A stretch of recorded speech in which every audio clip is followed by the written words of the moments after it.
have to, I'll do a Zoom meeting or make time for you. But do a decent job, and when you write it up, now here's the thing, I want your code, your MATLAB code to be a standalone so I can run it myself. That's the idea, to replicate your results and your plots.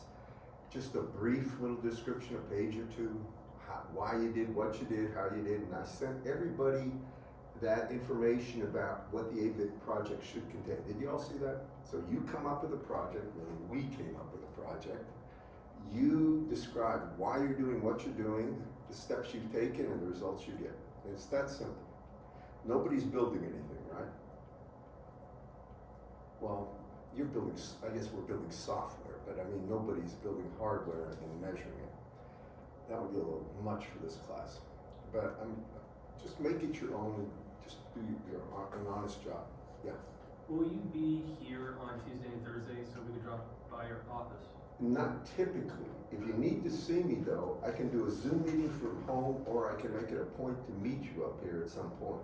See, I don't teach Tuesdays and Thursdays, I have a home office, and to be frank, it's a lot more comfortable to have your own food, drink right there and just stay at home, but I mean, I'll come if I have to. My office is not the most pleasant place. It needs cleaning and everything like that, but anyway. So the next thing I'm gonna ask is any questions about any of the homework. And by the way, this scattering parameters is gonna be something you get quizzed on probably Friday and tested on for sure. It's important. How many tried? No? Well, at least you're an honest bunch. I wish you would have, because they'll kind of drive you nuts if you don't. I would like to do at least one of them. Now I want to warn you about this stuff. This kind of snowballs on you. If you don't know the beginning of scattering, then when we do things like shift reference planes and do a whole bunch of other things, you really don't even know what to do. You're so out of it. So it's hard to cram for this part. Anybody got one they want to do? Anybody do any of them? Well, it's too late. I don't believe in scolding this class, because it's one of those things that kind of really hurt yourself, especially scattering.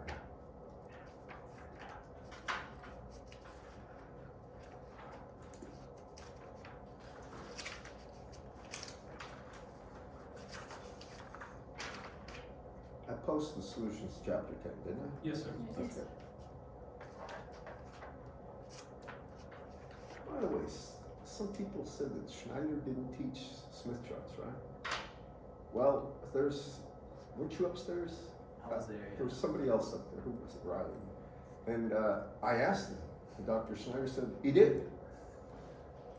So one or two things is true. Either you didn't go to every class, or maybe Dr. Schneider or you didn't understand that he was teaching Smith charts. I don't know how you cannot. Y'all remember, you were there, right? Jackson, Riley, you guys heard this. I promise he didn't teach those. He did not. He did not what? He said word for word that we don't need Smith charts, so he didn't teach us them. I think he was running behind in his lecture. And When was this? last semester. Last semester. EMAG 2 or 1? One. 1. Did he not just tell me he did? I thought it was kind of funny that he lied to you about it, yeah. All right, I'm gonna stay out of this. He's supposed to. I think it was in his plan to, but I think he was running behind in lectures for when our test was coming up, so he just said skip it. We'll give him a break on this one. But I think he kind of realizes it's important. No. All right.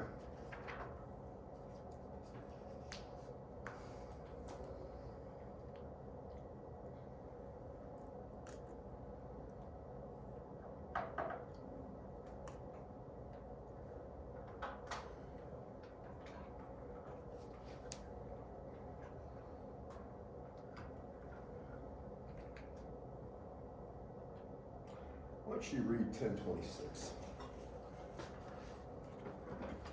Now, please be attentive here.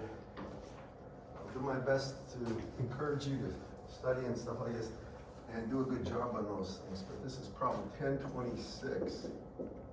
In a 50 ohm system, a 2-port network consists of a 25 ohm series resistor followed by a 50 ohm shunt resistor. All right, we got 25 ohms, and then we got a shunt of 20 or 50, right? 50. Yeah. Okay, so we got 50 ohms, 25 ohms. What else? To calculate the return loss looking into port 1 of this network if port 2 is terminated in a 100 ohm resistor. Oh, so this is going to be port 1, port 2, and he's saying right here, you don't even have Z0 connected. Y'all follow me? There is no transmission line at this point.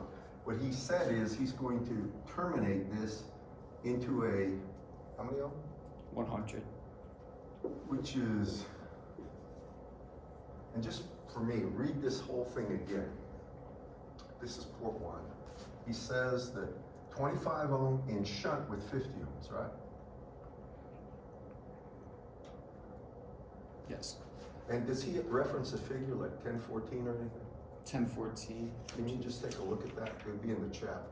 I want to make absolutely sure I drew this right. Port 2 just has a 100 ohm truncating resistor here.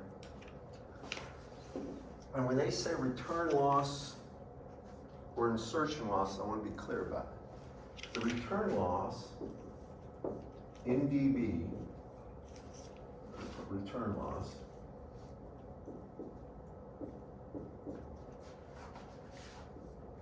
will be equal to 20 times the log, and here you got to be careful, so it's the log of the magnitude of S11. And he'll have that in the chapter, but we're going to do this one. So S11, actually, let me do not S11, but it should be the reflection coefficient at port 1. This is the return loss in dB. You all with me, class? All right, let's just go ahead and do this. So if I ask you to calculate the reflection coefficient at this port, how do I get that? That'd be the reflection coefficient of port 1. Is there another part to this one, though? Just return loss? Just that. All right. Well, this is a fairly straightforward problem. How would you begin, anybody? So, What's that? add up all of your resistor values. Get one resistor is what you're saying. All right, so 50 in parallel with 100 is what, 33.333, right? In series with 25 is what? Does everybody understand 50 in parallel with 100 would be 1 over 50 plus 1 over 100, so it's what? It's basically 2 over 100 plus 1 over 100, or 100 over 3, right? And it's in series with 25, so 33.33, 58.3. pardon me? 25 plus 33 is 58.3. All right, we'll put it down. 58.3 ohms. I'm just gonna put 0.3. Y'all? All right, now, how do you get the reflection coefficient right here at this port? It's the same always. What do you always do?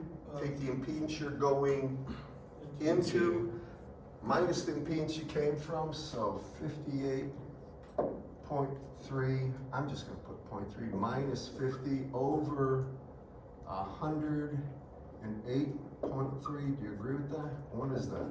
I don't know. 8.3 divided by 108.3. 0.009 something, 5? I really don't know. .076. Now, keep that number. Point what? .076. Okay. Now, can you take the log of that number times 20? And it should be a minus 20, by the way, because return loss, they want a positive number there. If it's Minus 22.3. times 20, 22.3 after multiplying by 20, what is it? minus 22.3. Is that negative? No, when you take the log of the reflection coefficient, it's gonna be negative. What do you get? Yeah, minus 22. And multiply that by minus 20. Already multiplied by 20. Not the minus, so then it'd be positive. 22 Yeah, point what? like 0.3. 22.3 dB. Anybody does anybody have the solutions? I posted them. I don't have the manual. I can pull it up. All right.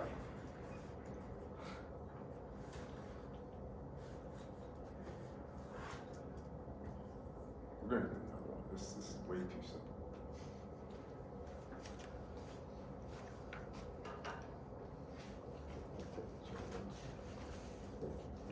He has it. He doesn't. I mean, I know it does. I think they're only odd numbered problems that he has answers. No, solutions does. Yeah. Solutions should have them all. I'm pulling it up, sorry.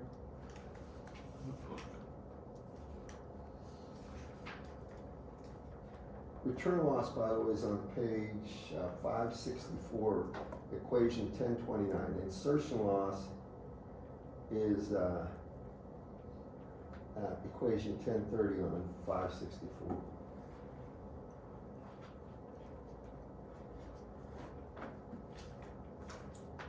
So this is 10.26, so the answer is.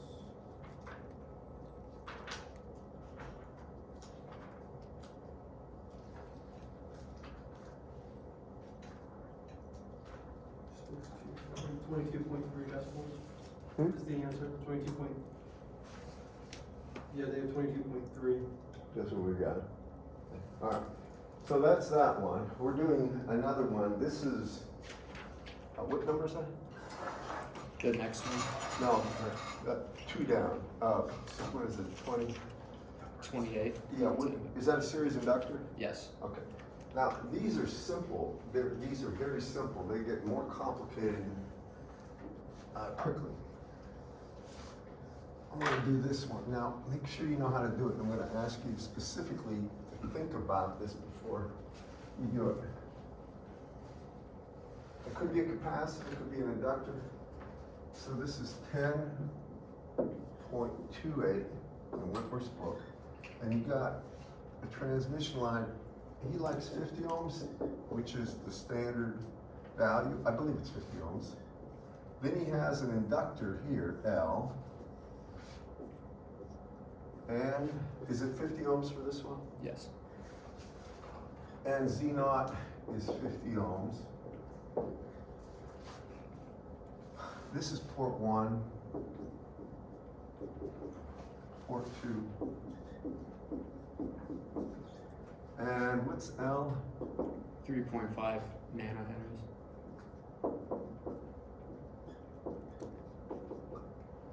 Okay, we want the S parameters for this one. First, let's get S11 for starters. Or better yet, what I suggest is get the reflection coefficient first at port 1. And what would that be?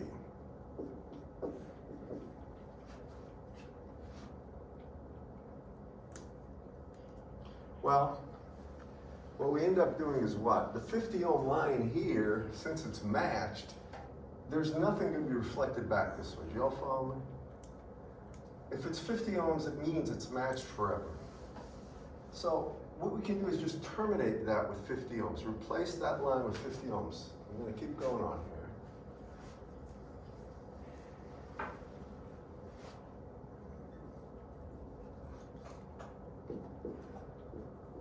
Does everybody understand what I'm doing and why? Okay, now that's the case. Let's keep going. What frequency is this at? 1 gig. So what I really need is the reactance, J omega L, right? What is J omega L for this one? What is ZL? 3.5J? Pardon? 3.5J? Remember, it's 2 pi. Oh, Omega is 2 pi f. 7 pi j. Well, let's see. If nano's. So we got nano and we got this canceling, right? Yep. So we basically have 3.5 times 2 pi, don't we? So what is that? 6 pi 7 pi. or 7 pi? He's right, it's 7 pi. 7 pi? Sorry about that. So this is J 7 pi ohms. I'm not used to doing that, but we'll go with it. So what's the reflection coefficient going to be? It's the impedance you're going into, right?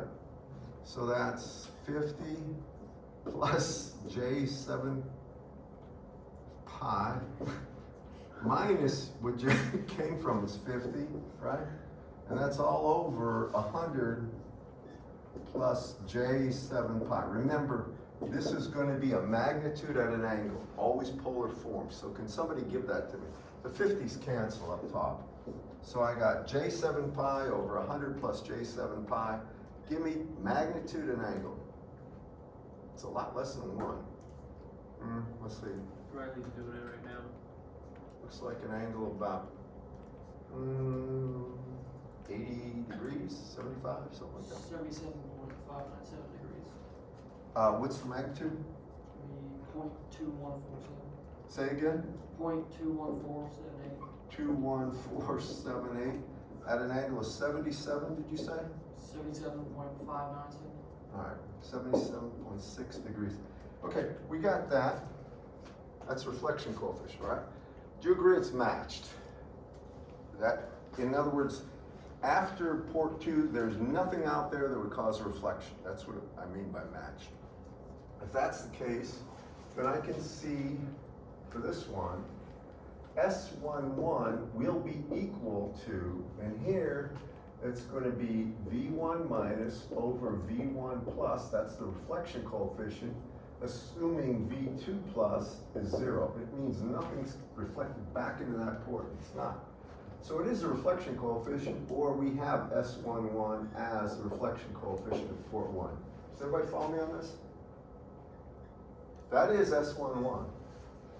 Now, do you agree that this matrix, they call it, I'm saying not matrix, this system, S parameter system, port 1, port 2 is reciprocal. It means it looks this, I put a 50 ohm here, but it's really a 50 ohm transmission line. If you took that this way, it looks the same as it does this way. Do you all agree? It means S22 is equal to S11. That's what it means. Now, this is the one where people fumble. How do I get S21, which is V2 minus over V1 plus, assuming V2 plus equals 0? What it means is, I want really the voltage developed here, plus or minus, and whatever you want to call this, call it V2 minus, because the system's going to leave it propagate. If this 50 ohm cable went out forever, it would be the same as putting 50 ohms there as far as its electrical effect. You all with me? All right, so for this one, how do I do it? Want to be the same as the transmission coefficient? What he's onto is absolutely right. I need the voltage right here. What he's talking about is this. This is 50 ohms, this is not 50 ohms. So it means the voltage right here, which would be V1 plus and propagating that way, will not be this voltage. This voltage is going to be the transmission coefficient, port 1, times V1 plus, and then we do voltage division, okay? Is everybody with me? Riley, can you see it that far back? And Colin? All right. You guys are way back there. I mean, there's a reason, obviously. I hope it's not the way I smell with my breath, but anyway. They did have faith that my iPad was going to survive long enough to not need the charging outlet. Listen, when I taught one time, I had people that would sit at the very last row in 239 and 238. And they'd always have their laptops open, and they'd always be doing something other than what I was talking about. No, it's their business. They paid for the course.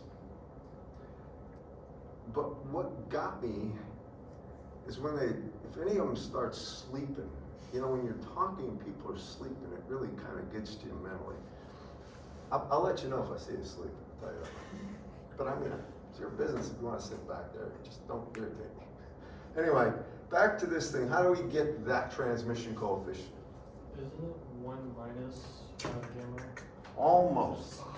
Transmission coefficient can be gotten two ways. One is 2 times the impedance you're going into over the impedance, well, I should use Z here.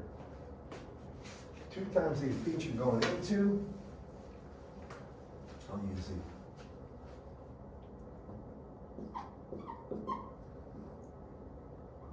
Over Z it came from plus Z2, or it's really equal to 1 plus the reflection coefficient at port 1.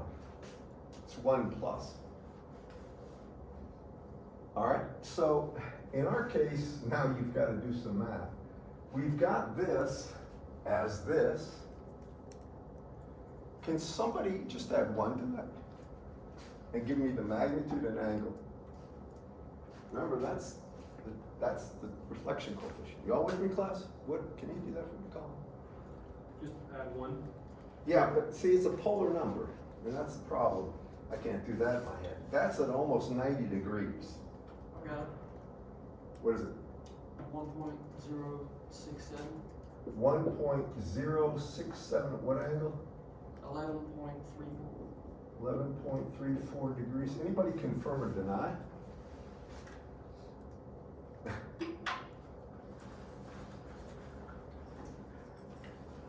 See if they know where he is. Was he in other classes with you guys? Okay, well, this Friday we weren't gonna have time for a learning session, so. Everybody with me on this one? Okay, now, that's the transmission coefficient. Can everybody see this over here? All right, so this is the voltage right here, and let me just put this down. So what I'm really looking at is I have a voltage plus to minus, don't write, we're just gonna call it V1, so it's gonna be tau 1 times V1 plus, and then from here, we have this reactance of J 7 pi ohms, and we have an resistance here of 50 ohms, and I need this voltage developed across the 50 ohm. I'll call it V2 minus. Does everybody understand what I'm drawing? Are you with me on this one, guys? Can you see it?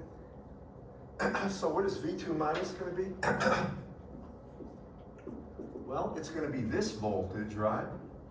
So V2 minus here is going to be that voltage, which is tau 1 times V1 plus, right? And then it's going to be, this is simple voltage division. It would be 50, right? Over 50 plus J 7 pi. Now, before you just do this, take a look for a second. We've got tau 1 right here. You have to include that angle. So now my V2, I've got V2 minus, but before we do anything, just listen now. What I want is S21, and that's V2 minus right there over V1 plus. Do y'all see? And it assumes V2 plus is 0. I made that literally stick by just putting 50 ohms there. There's nothing else that can happen. So this assumes V2 plus is 0. When you look at this, what is it going to be? Well, the V1 plus cancels, right? You can see that when I put V2 minus it. And what actually comes about is you're going to get the transmission coefficient, and this is just voltage division of what's left. 50 over 50 plus J 7 pi, and that is S21. Can you give S21, or yeah, S21, give me S21 in terms of a polar value. Remember, that is tau 1, so you have to take that And times 50 over 50 plus j 7 pi. You can make mistakes in these kind of calculations easily if you're not very careful. I want a magnitude and an angle, I hope.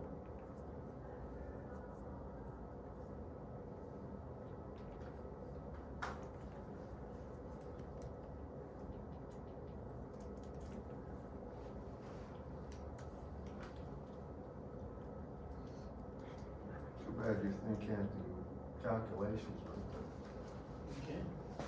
automatic, really? Oh, that's sweet. I got 0.98 0.98, go ahead. and negative 12.4. Minus 12.4 degrees. Yes. Anybody confirm? Yes, You got that? yes. Anybody else? I believe you, just wanna make sure. All right, yeah.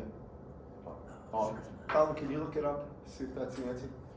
I just checked it, that's right. Both of the answers. are Both of them right? Okay. But that's how you do this kind of problem. You can see the number of calculations gets a little more involved, right? All right. Now, I'm going to ask you, this is the last one before we move on to reference plane stuff. This is going to be, let's say, one that's possibly more irritating. But I'm going to ask everybody, think about it and tell me how to do it.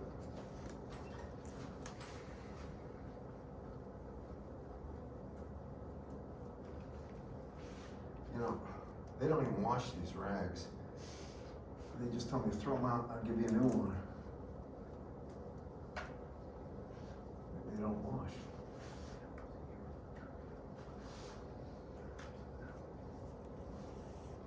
I'm not better than that erase me. They can't do complex math, but they can do regular, like the non-complex math. It's better than nothing.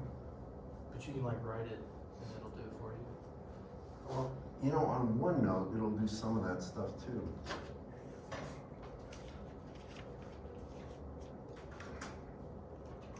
But it doesn't do complex as far as I know. All right, so now we're gonna do one, it's not in the book. This is the level of complexity you should be able to do, all right? So suppose I give you a network. We're gonna use 50 ohms.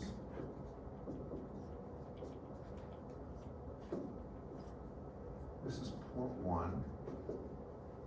And then I'm gonna have this. 50 ohms. Now, I'm not even gonna put down a value of L, so you'll have to calculate the impedance.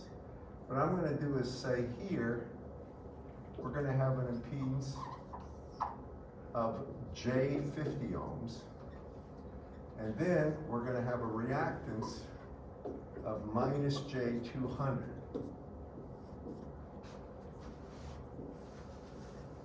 Port 2. And Z naught out here is 50 ohms. Are you with me? What I want you to do is find the S parameters for this. Now you can see that network is not symmetric. You're going to have to calculate both S11 and S22 separately, and then S21 and S12 separately. Y'all with me? There's 4 major calculations. So I'm going to ask you to help me start this thing.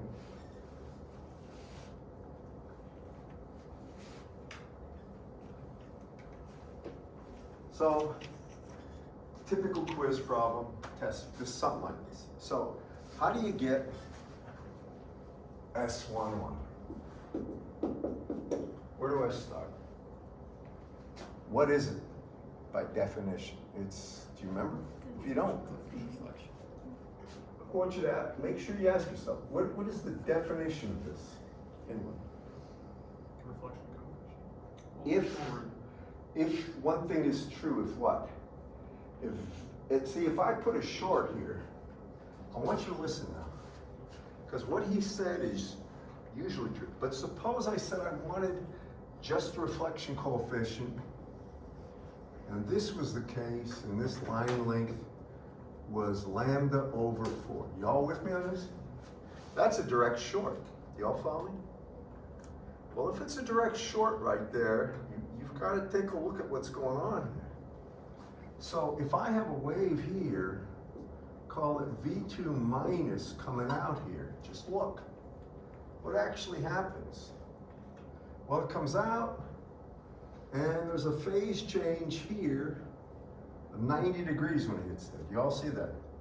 Whatever it is here, it's going to be V2 minus e to the minus 90, J90. Y'all with me? Then this reflection coefficient, that's a short, so the reflection coefficient is -1. Y'all with me on that? So now I have V2, whatever it is here, minus V2 minus e to the minus J90. Then it moves another 90 degrees. So it's e to the minus J180 with a minus. Do y'all follow me? Which is just V2 minus. Do y'all follow me on that one? Now, I'm saying this for a reason, because you're going to see, if I put a short there, everything changes, and you guys don't know how to do that yet. And probably the easiest way to do that is find the impedance looking in there. What would it be? I'm asking for reasons, guys. Do me a favor, think about this. I got a quarter wavelength short circuit here, and I want the input impedance, Z in. Think about it.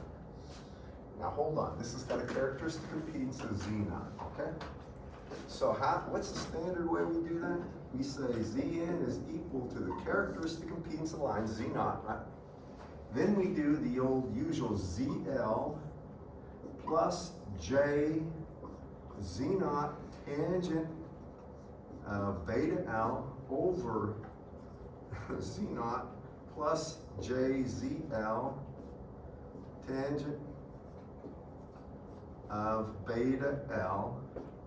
You're gonna see why I'm doing this. Y'all with me? Do you remember this one? How many do? Okay. What is ZL? Zero.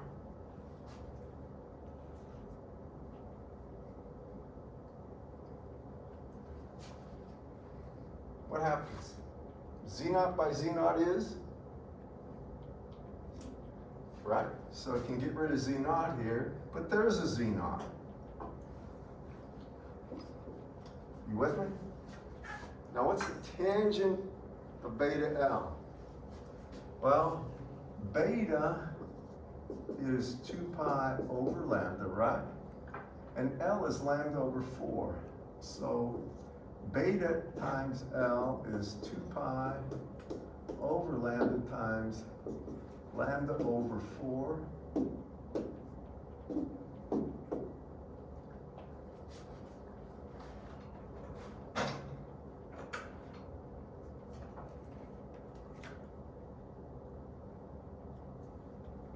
This is an interesting. What's the tangent of pi over 2? Infinity. It's infinity, right? Is Z an infinity for that one? It is. Infinity for. It is infinity. As a matter of fact, here's what happens. I'm doing this for a couple of reasons. This will make you aware of it. Anytime you have a short and you go a quarter wavelength from it, it's an open. Infinity. If this was an open, go quarter wavelength, it would become a short. Are you with me on this, class? It will literally flip 180 degrees. Now, do you know what a quarter wave matching transformer is? How many have heard that? Nathan's struggling. No? No? Okay. I'm glad I said this. You're supposed to know this. What it is this, and you can do this in the real world, there are certain applications where you can do this. I've never had to do this, by the way. You can fabricate something. Remember, we can change the impedance, characteristic impedance, by changing the line width and height. Remember that ratio? You can always change the line width. You may not change the height, and you can get the impedance you want. Here's a quarter wave matching. Matter of fact, I will probably ask a question about this because it's so important. Even though it's not directly covered, this is very important with microwave engineering stuff. So, if I have, I'm going to just show you, I'm coming from an impedance Z naught, and I have a load impedance over here. I have a load,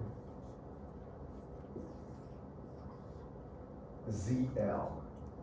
But I'm gonna do something here. I'm gonna say that ZL is strict real.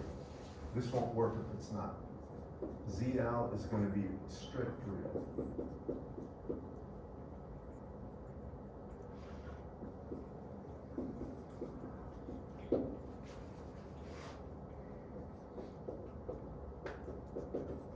So there's no imaginary component. And I want to get a transformer, and I'm not going to have any capacitors added, any inductors, or any stubs. I'm going to do this by changing the impedance of this section. Now, watch this. So there's only one stipulation. This section is going to have an impedance right here of some Z, and I'll call it Z lambda over 4. All right. It's going to be for matching, quarter wave matching impedance. Y'all with me? So here's how I do it. I take a look right here and I calculate the input impedance Zn. And Zn is equal to, now hear me, it's going to be this impedance, and I better not use this because this thing's going to be a little messy if I do it. I'm going to just call this Z prime there. That's the impedance of that line. Y'all with me? So Zn here would be equal to, now the characteristic impedance of this line looks like Z prime. Y'all follow me? It's going to be Z prime. And then it's going to be times ZL plus, and then you're going to have J Z prime times the tangent of beta L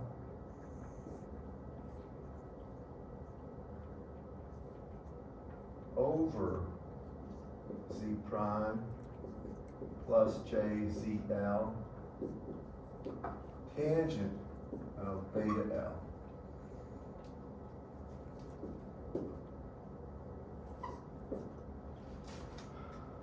Are you with me on this? Everybody? I want to make sure, because this is important. When you look at this for a second, the key is this. So, if I say, since it's going to be, this is exactly going to be a quarter wavelength long. So this only works at one frequency. But if it's a quarter wavelength long, then when I take beta L, beta is 2 pi over lambda, and L is lambda over 4, I get pi over 2. We just talked about this. When you look at the tangent of pi over 2, it goes to infinity, as you get right at that value, which means these two terms go away. Can you all see that? Now, the tangents cancel. They're both going to infinity at the same rate.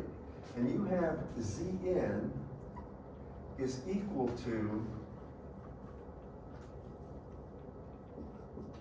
Z prime squared over ZL. Now just convince yourself of that. Remember, those two terms dominate, this term and this term. Those two terms are insignificant. So it's really Z prime times J Z prime tangent of beta L over J tangent beta L ZL. But the tangent beta L and the J's cancel. Can everybody see this? What do you notice? That Zn prime, or this Z quarter wave, will be equal to the square root of Zn times ZL. And that is really handy dandy stuff, because it means if I have an antenna that has an impedance of 100 ohms, and I've got a transmission line of 50 ohms, and I want to connect them via changing the line width on the top of a printed circuit board, I mean, of a high frequency laminate would be better, but of a simple board where I change line widths, I could design it so the characteristic impedance of that line width would be this square root of Z load, Z naught, the characteristic impedance. And man, it works. It works every time. What you want Zn to be is just Z naught, by the way, because for this thing to be matched, you want to look into something that's just Z naught. Can everybody follow that thought? That's so important. And it is really part of EMAG 1 with transmission lines. You didn't really cover it, or you didn't remember seeing this before? Okay, it's very, very important. If you look it up, it's used so often. And that's quarter wave matching in a nutshell. It's useful to a lot of stuff. Back over here, the reason I brought this up is because the quarter wave section, anytime you have a quarter wave, you know the input impedance flips from whatever it's terminated. Short circuit becomes open. You know why that's important? Because now just cut this off. If that's open, right? Nothing. It's basically, if you got an open circuit here, right? This doesn't matter. There's no current that can flow through it. You all with me, class? If you just cut the leads here, that capacitor doesn't do a thing. It doesn't matter. The voltage here is the voltage here because no current flows. So you can basically come right here and get that voltage. Do y'all follow me? That's the reason I'm making these points. Because it's things I'm aware of when I'm doing problems like this. Back to this problem, that's not our problem. What we want is to get S11 when it's terminated into a match condition, right? 50 ohms. So how would you do it? Just talk to me about this one before we just brute force it. Is it 2 o'clock right now? Yes, sir. I mean, what do I need to do first? I need to find Z in there. You all with me? How do I do it? Well, you can see how much more complicated it is. I got 50 and it's in series with minus J20, right? So from here over, 50 minus J200. 50 minus J200. Now don't calculate, just listen. Then I have to put that in parallel with this, right? So I take 1 over J50 plus 1 over what that is, right? Now you've got the parallel combination. Then you got to add 50, right? Several calculations down the line. Then you finally get the input impedance, and then you can go reflection coefficient is Zn minus 50 over Zn plus 50. Y'all follow me on this? That's the start. First, y'all agree with that? Now, let's assume we have the reflection coefficient here. I've got this. The next thing is I calculate S11, which happens to be that, right? Because it's matched. Agreed? So I check that box. After I do that, I calculate the transmission coefficient, which is going to be 1 plus the reflection coefficient. Does everybody agree with that? I'm not going to fly through this, but make sure. Y'all see it in the back? Okay. Now that I got that, I'm not done yet. What do I need to get just from this side, port 1 side? I'm looking for the transmission coefficient so I can get S21, right? So the transmission coefficient I've got. And now I start messing around. I say, well, the voltage just on this side, that's port 1, just on the side with the S filter, whatever you want to call it. This right here is going to be plus to minus V1 tau 1. Agreed? Agreed? Keep going. Now what do I do? I ultimately want this voltage, right? I want this voltage right here. And we can call it, for all intents and purposes, V2 minus that. Do you agree with that? How would you, we don't have to do it all, but just tell me the method. What's the next part? We need to find V2 minus by doing voltage division. And it's tricky, all right? Now here's why. First, you're gonna have to combine all this into a single element. All these things into a single element. You agree with that?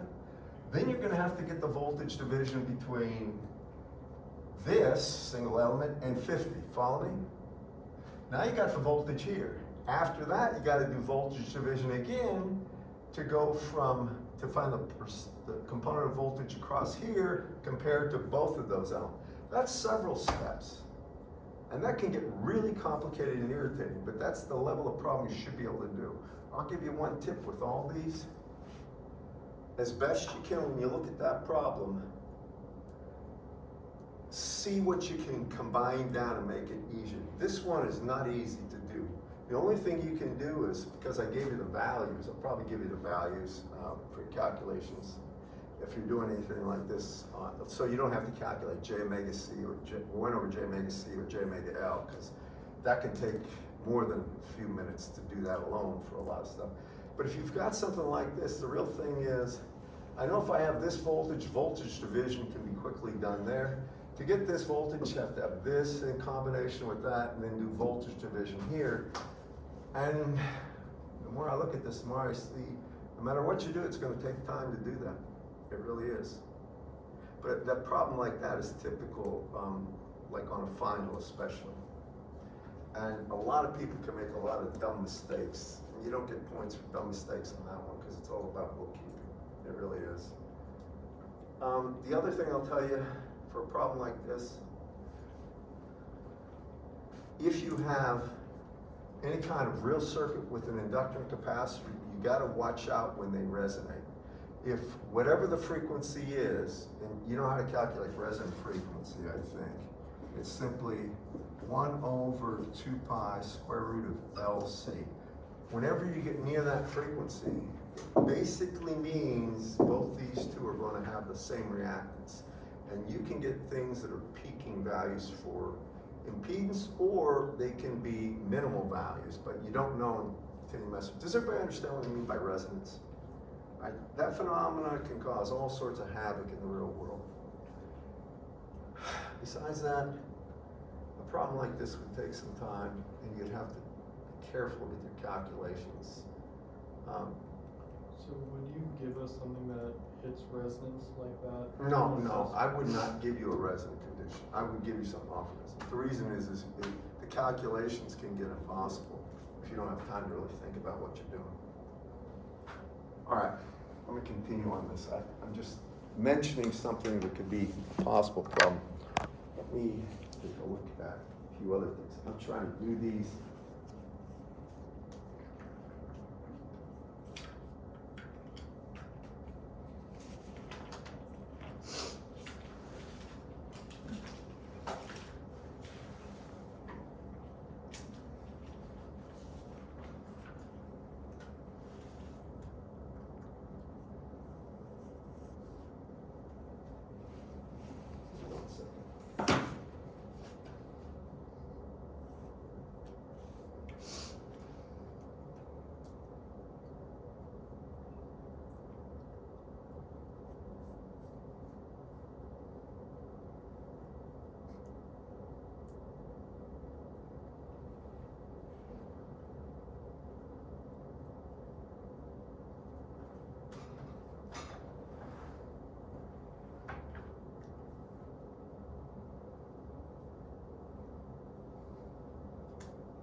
Okay.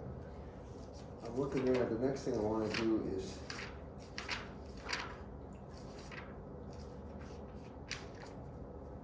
talk about moving the reference plane. This is 566. You can just look there. I don't think there's a problem about that, but we'll do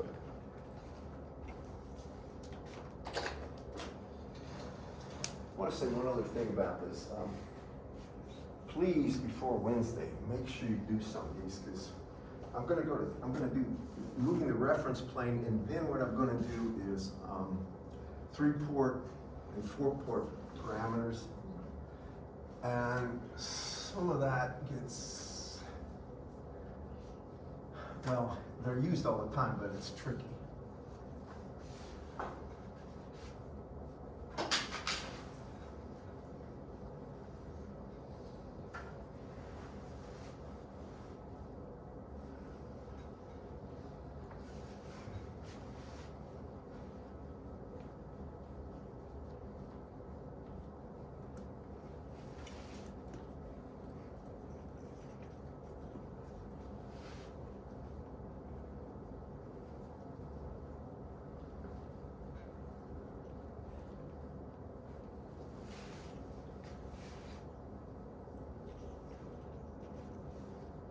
Okay.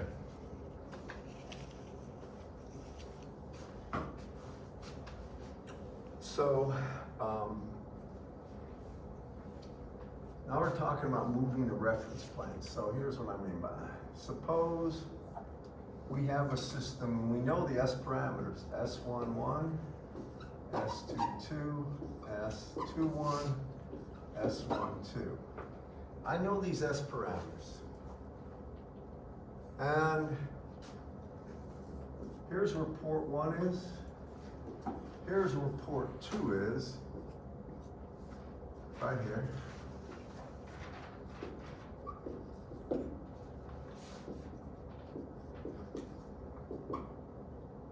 Now that S parameters tells me everything I need to know at this point.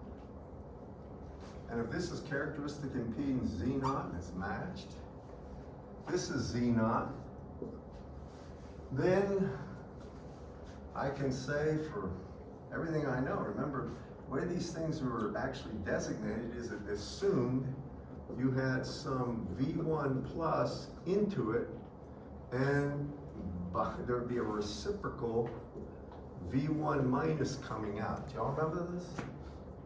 And the same thing over here. You would have V1, you would have V2 plus coming in, and V2 minus coming out of that. And you could write the equation just the way you want. You could say that V1 minus is equal to V, is really, I'll put it this way, is S11 times V1 plus S12 V2 plus, and V2 minus is equal to S21 V2 plus, I'm sorry, V1 plus, my bad, plus S22 V2 plus, and that's how it goes. I mean, I think everybody understands that that dictates input-output parameters if you have all the S parameters of the matrix. Y'all with me? Now, this is important, and a lot of people are confused. Now, assume you have something where I'm going to take, instead of this being port 1, this is going to be my new port 1. I'll call it port 1 prime. These are the prime coordinates right here, and there's some L1 here, and there's going to be some prime parameters here, and this would be port 2 prime. And now, what I have to do is figure out what this is P1 prime and that's P2 prime. I want to find the S parameters of this. Basically of this matrix here. And this moves out L2. This is in your book. Are you all with me? Now please just watch this and you'll see how come.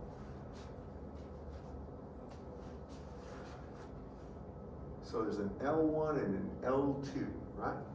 And now if you look at this, we have something. Remember before, and I'm going to do it over here. Let me just put this up here. If I had a plus to minus V1 plus into this port here, it would have a phase change when it hits here. Y'all follow me? And then as it goes through, it would have another phase change here. Now, follow me on this. So when I look at S11 here, I want you to just follow me, of my prime coordinates. What really happens is it comes here, the wave, it would be, I'll call it S11 prime, would be equal to V1 prime here.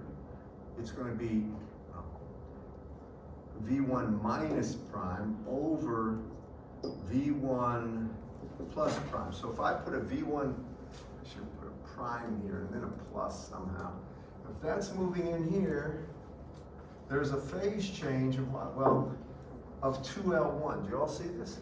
You're still going to hit the S11 there, but when it reflects back, what actually happens is you're going to get S11 times e to the minus j 2 beta L1. Because that's how much further the wave went in terms of phase. It went 2 beta L1, 2L1. That's the total length. That's how much phase change. Can everybody see that? You're looking at the book. Do you see that, Elijah, in his book? For S11 prime, or S prime parameters? I see it. What page? 566. Yeah, and it's, what is that? It's at 35. 10.35? Yes. Write that down. Now, if you look at S22, what do you think is going to happen? Change L1 to L2. Say again? Change L1 to L2. Exact. It would be S22, right? E to the minus j beta or 2 beta L2. Exactly.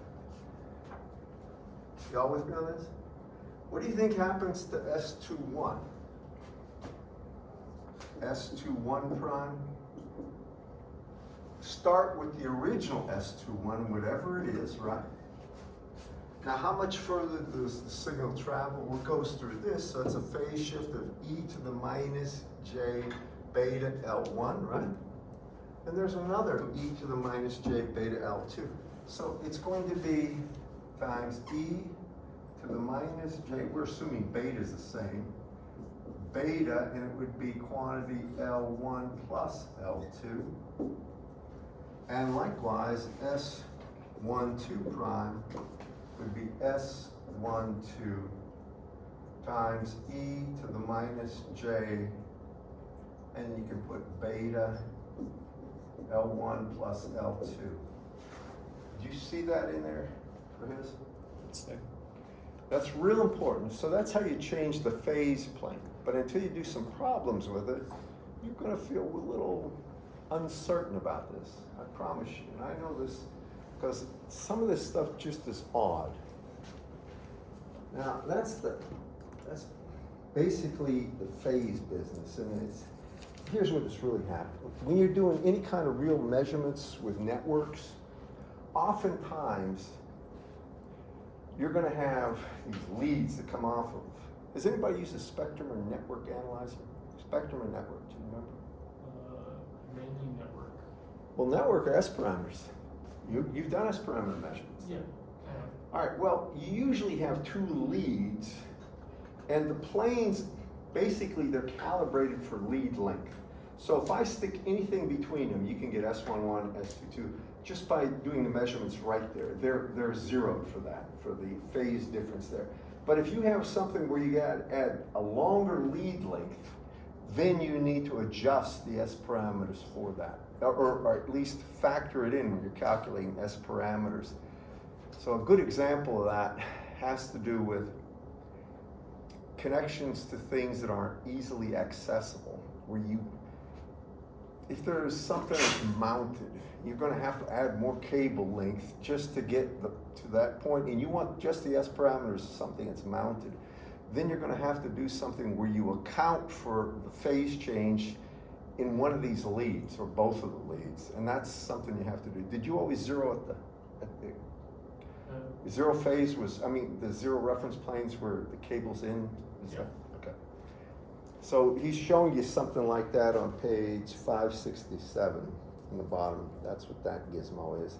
But it's just changing the phase, because they want the S parameters just to the system usually. They don't care about the cabling at all. It's a phase change. And he shows you that. But now we're going to do something, and that's 3-port, 4-port parameters. We're going to do 4-port. And I'll tell you where this is important. A lot of times, especially with very high speed, high frequency systems like radars, you bleed off some of the signal as your reference signal to either catalog that value or do something with it. Then you transmit a signal, and then a signal comes back, and that signal is going to be received by the antenna you transmitted from, so you have to have a on-off switch for the antenna when it goes from transmit to receive, and the signal coming back comes in and it's shunted to another port. So this gets a little funny, but it's doable. All this is done, and a lot of times they use ferromagnetic materials to do some of this. So these are going to be multi-port systems. And I'll just tell you this, usually they do it like this. They're going to say, we'll do a 3-port.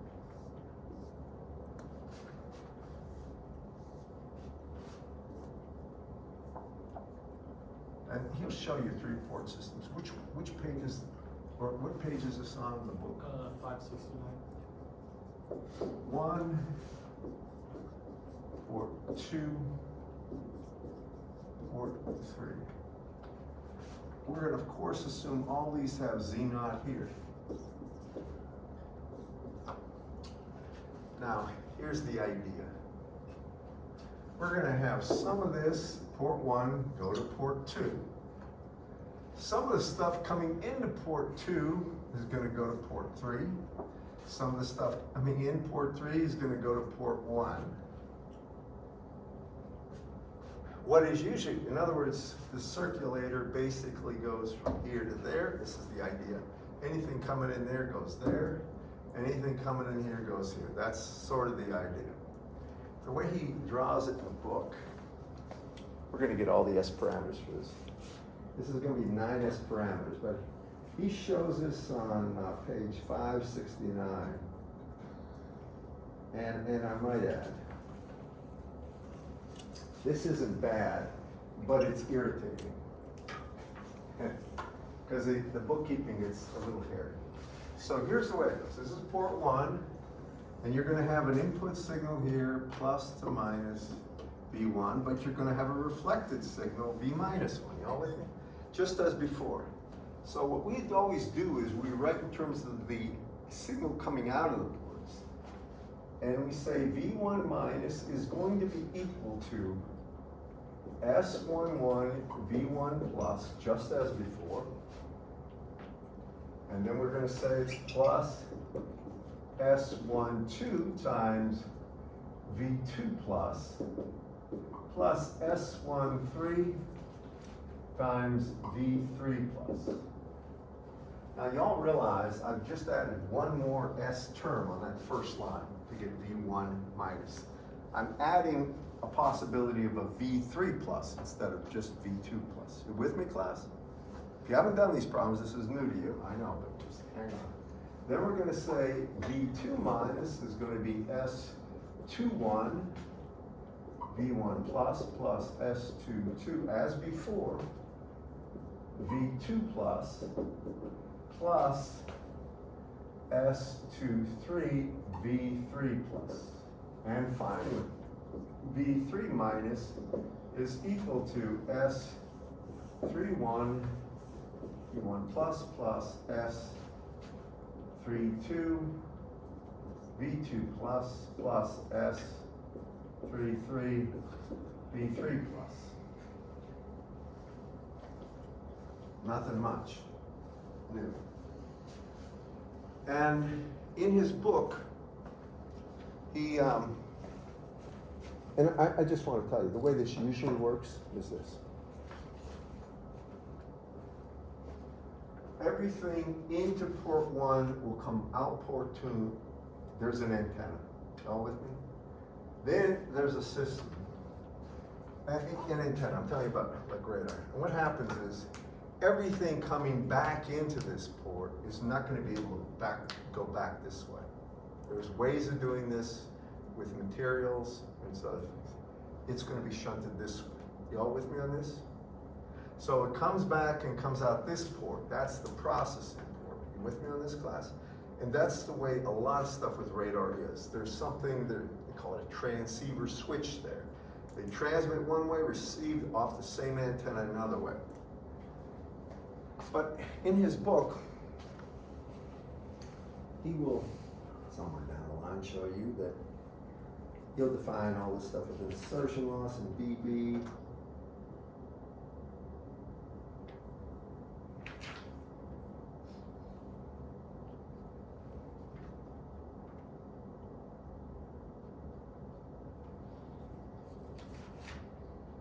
The actual example, just write this down. Look at example 10.10 on page 569. Make sure you do it. And the Wilkinson divider I have to do next time.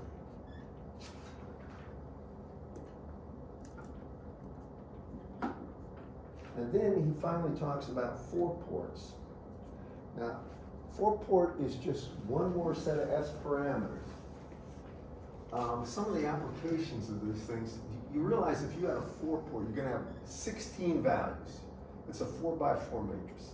3-port, 3x3, 2-port, 2x2, and so forth. You can get a whole lot of these things, but they're done for a reason.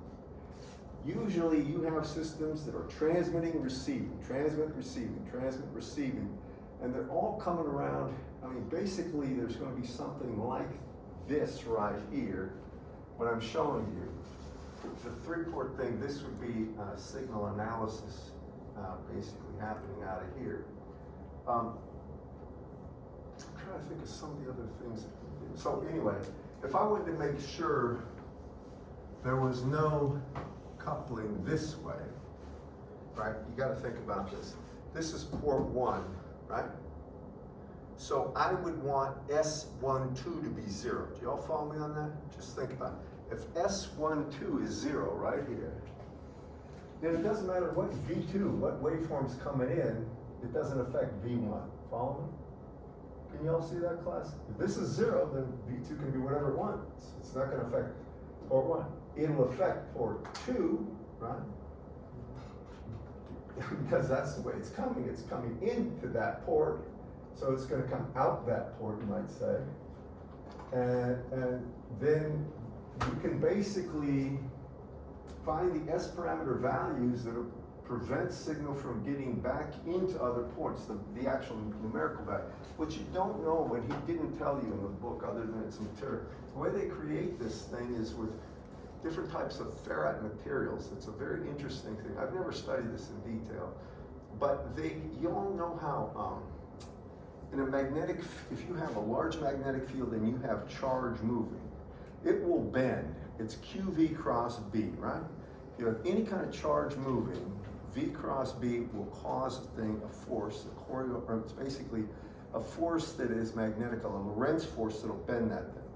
Now there's clever ways they do this with materials. So the electromagnetic wave is going to have charge that's going to be moving in that. This is in a lab structure, ferrite labs, and it'll bend the wave actually. I've never actually done a whole lot of work with this, but it's always fascinating to me. And somewhere in here he talks about magnetic materials that actually do this.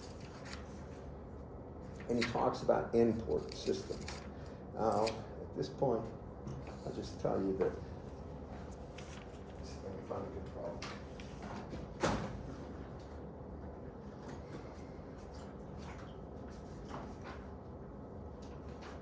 By the way, Whitworth, his area of expertise was microwaves. So a lot of the stuff in here is based on his own personal experience. I don't worry about the definition too much of reciprocal versus non-reciprocal. I want to tell you one other thing though before I forget to. Whenever they mention a lossless network, the only thing that creates losses are resistors. So if you see a network with inductors and capacitors, it's lossless. Follow me? Now, you can't always tell by looking at the S parameters, but there are some tricks to do that, and I don't really worry about that in a course like this.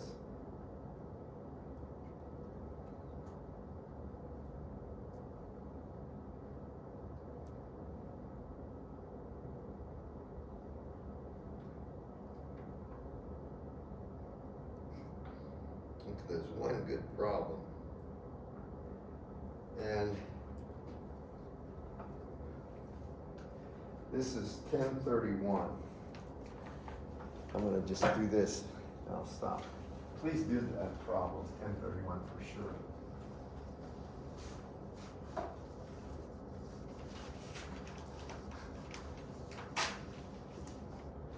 Now this is a 3-port problem, but here's what it is. They're going to have 3 Would you do me a favor, make sure I draw this right? So they're going to have some Z0 here. I wanna make sure I look at it. Go ahead, grab it. No, you grab it. I wanna just take a look at something. It's this one. There's no other resistors, just there touching, right? But this is a good one. So they have Z naught, you're gonna have this coming out, and this is gonna be Z naught, and then this is connected right here, and this is Z naught.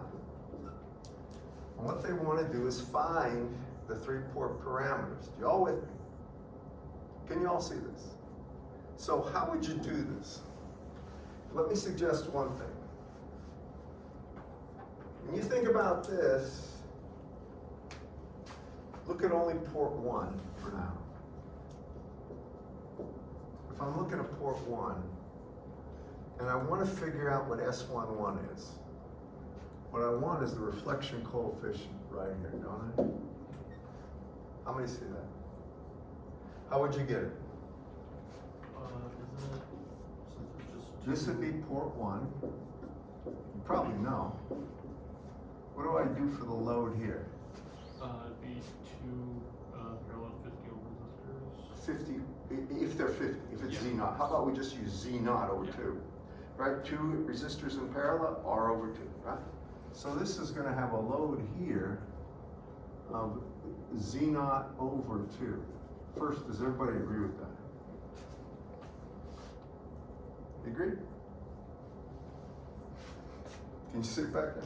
Okay. If I got that, what's the reflection coefficient?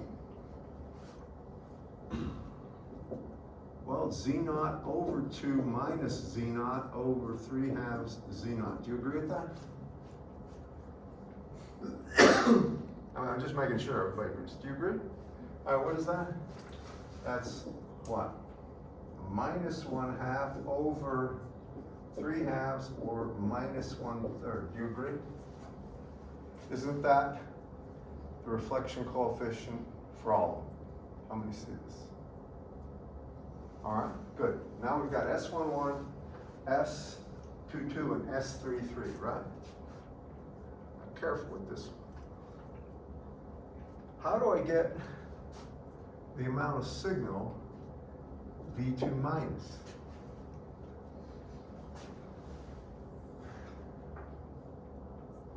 Maybe I shouldn't say. Do you agree that if I put a signal in here, V1 plus, right? The voltage on either side of those two transmitters has got to be the same. Do you agree? And wouldn't it just be voltage division at that point?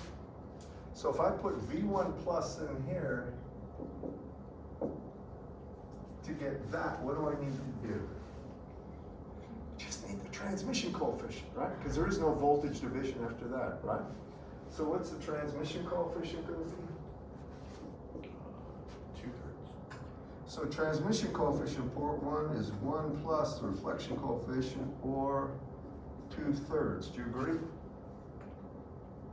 And how many can see that that means S21 and S31 are just going to be 2/3? Can you see it? And can you see the symmetry in this? How you can get S12 is S21, S13 would be S31, and so forth. Now, could you look, this is problem 31, isn't it? Yep. Could you look up the solutions for that?